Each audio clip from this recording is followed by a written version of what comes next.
เก่าบ่ไปพี่น้องหลังจากผ่านไปได้3-4 มื้อพี่น้องพ่อแม่พี่น้องประชาชนเฮาก็ผู้ดีใจผู้เสียใจผู้ห้องไห้พี่น้องเนื่องจากว่าน้ำท่วมน้ำหากระลงส่วนพอกส่วนพัดก็หมดเลยมันท่วมลายมะขามนี่ก็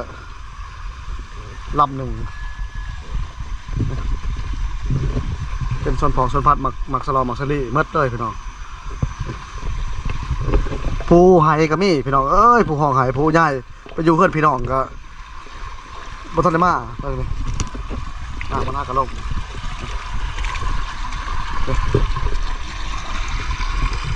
เนื่องจากว่าน้ำเนี่ยมันไล่มาแต่ผู้นี่พี่น้องเวียดปล่อยเขื่อนเลยสุดก่อนนะสังเกตอันใบใหม่เลยน้ำความสูง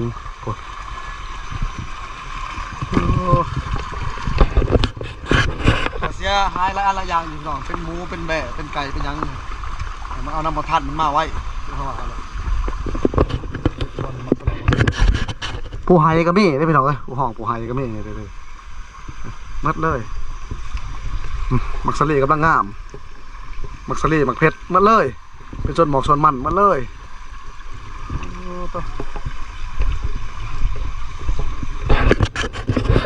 ลำบากหลายอันหลายอย่างพี่น้องเลยไฟผ่าถูกตัดขาดน้ำปลาผมไม่ใส่โอ้ยหลายคนกับห้องไฮน้ำอยู่ดำกินบ่มีโอ้ใส่ทนเขาหลายคนกับยายไปอยู่บ้านพี่น้องเพราะท่านมาสักมันเลยมันถ่วมผมสังเกตเขาเอาอะไรใบใหม่ผม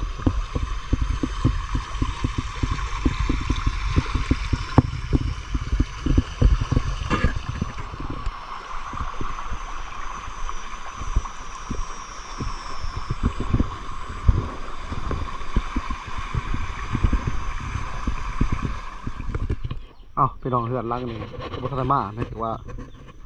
ยายไปอยู่บ้านพี่น้องพ้นมาตกน้ำฮะกระลงโอ้ยังบุญเลย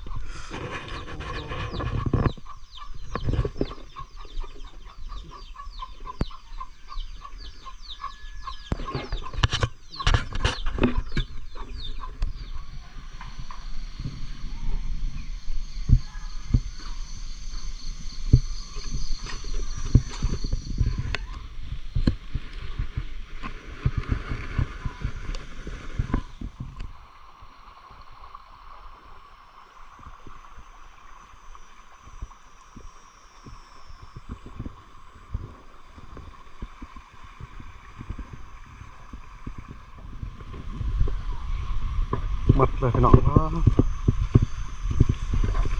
มักสลีกำลังงามเลยหมดเลยแต่ข่าวๆก็ยังอีกพายุลูกหนึ่งพี่น้องสิเขามาหลายคนผู้เฒ่าผู้แก่กับพระท่านมาตะบันพี่น้องเยอะว่าหลายคนท่านมาเฮาก็ได้เลาะเบิ่งก่อนมือเฮือกก็เขาสิลงมากวดเบิ่งว่ามีหยังได้สิหาก็หลายอันหลายอย่างพี่น้องสังเกตใบใหม่น้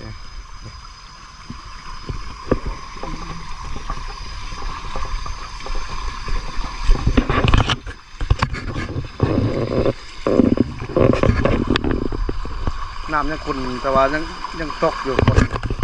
สังเกตใหม่ไล่มาเพิ่งมันตก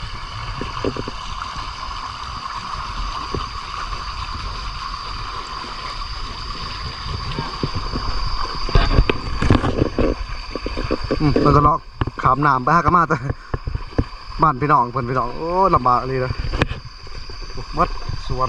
เป็นสวนหมอกสวนมันแต่เด็กมันเลยบ่ยังถ้าเป็นมันในน้ำท่วมนี่โอ้อันตราย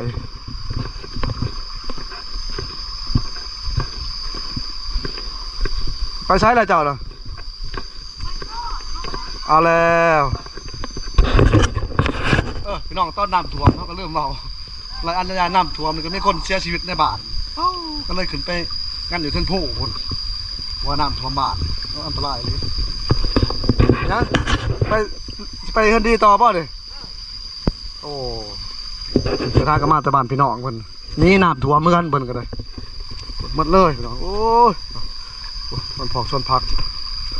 เซ็ตอ่ะเนี่ยเลยตื่นมาได้ป่ะเบื่อแล้วละอ้าวน้ำก็มีไฟผ่าฮักกับมา ขึ้นเลยแหละไปแล้วเลยไปทางกมาแต่บ้านพี่น้องสิมาจอบเพื่อนเป็นได้เพื่อนเจ้าจอบเลยบ่สะเลงแงงบ่ได้ล่มบ่แล้วก็มาแต่จอบเพื่อนเพิ่นคือว่ามาแต่บ้านพี่น้องแล้วก็ป๊บก่อนพี่น้องไปอยู่บ้านเพื่อนพี่น้องก่อนถึงจะว่าคือเขาเอาเลยพวกยังมืดอยู่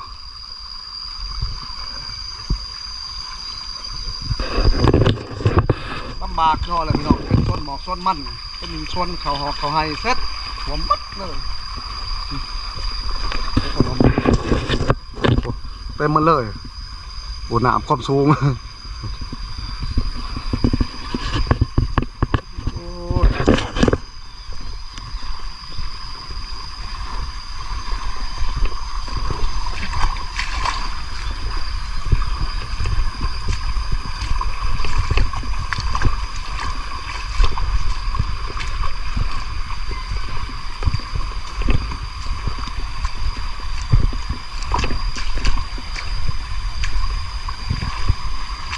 หมดเลยส่วนหมอกส่วนมันครับเสียงเหือเขาก็ได้ยินอยู่ไอ้ต้นเขาได้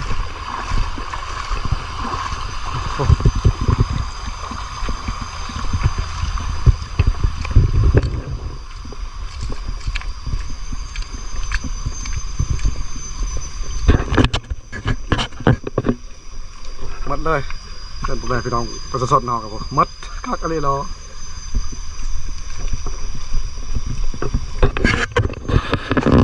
แต่ขาวๆเขายังจิตกอยู่นะพี่น้องแห้งๆเขาเอาก็เลยเครื่องคล้องกับคนเอาไปไหวกับพระธนาลงสับคนเอามาเอาไงสาอยู่ไปก่อนว่าลำบากให้ผ่าตัดขาดน้ำป้าบ่มาในส่วนมันเลยเนาะถ้าว่าน้ำท่วมนี่มัดสภาพเลยตายเสียหายดีเนาะส่วนมันเต็มมันเลย2-3 เฮกตาร์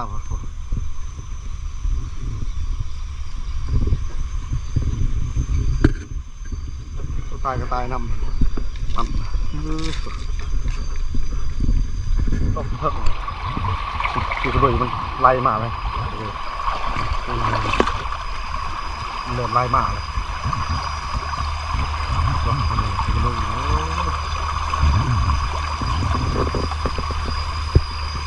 แต่ว่ารถจักรยังบ่ทันมาไปมาได้พี่น้องมันลมเพียงหัวเข่าเฉยไปบ่ได้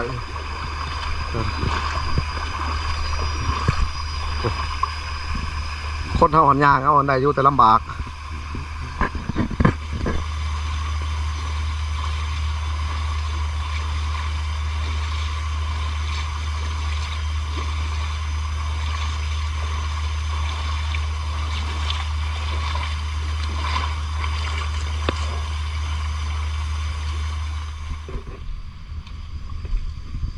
น้ำท่วมไปนี่มันกำลังใจพี่น้องเฮ็ดยังกับมันมีกำลังใจอย่างไรซะแต่ก็ต้องสู้ต่อไปผมไม่พี่น้องประชาชนเขาลำบากอะไรแถวเดือนหน้าเฮ็ดบ่มีพี่น้องจะหาเงินได้ซื้อเขากินมาในน้ำท่วมขาดมัดน้ำ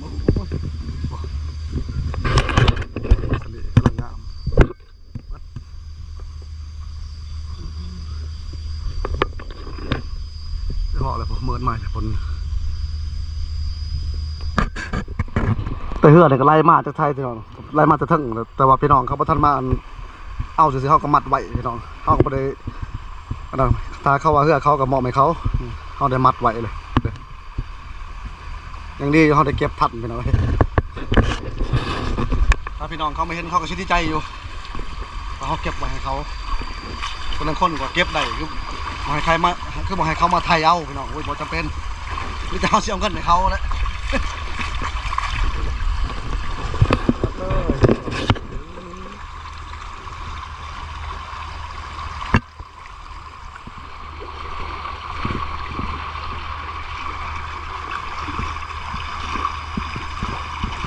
คนมาแล้ว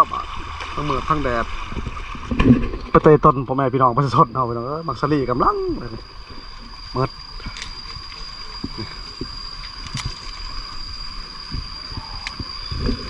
มันเลยครับนายมันสีเหี่ยวมันเปื่อยมัด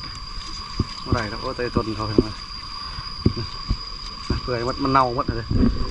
สี นี่กำลังงามเพราะว่าเขาขายนี่แหละไปขายอยู่น้องเป็นน้ำเลยขายได้ซื้อเขาซื้อน้ำมากินเปื่อยมันมาได้ใส่การมาได้มันเลยโอ้โหเสียดายเลยเน่าหมดเลยมาได้ละเน่าหมดเด้สลีน้ำท่วมมักสลีน้ำท่วมมันน้ำท่วมเนี่ยที่ว่ามัดเลยพี่น้องรูปมัดเปื่อยยังไม่ได้เลยนกเลยนี่มันเป็นใหญ่ๆเด้ง่ายละยังไม่เป็นดอกเน่าหมดน้ำท่วมเอ้ยนี่ฮะ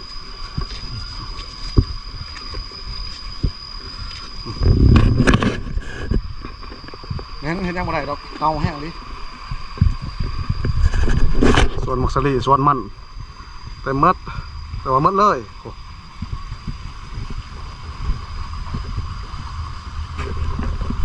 มืดพ้นแน่เลยกับแดดแน่ปนกันทาโต๊ะแห้งเลย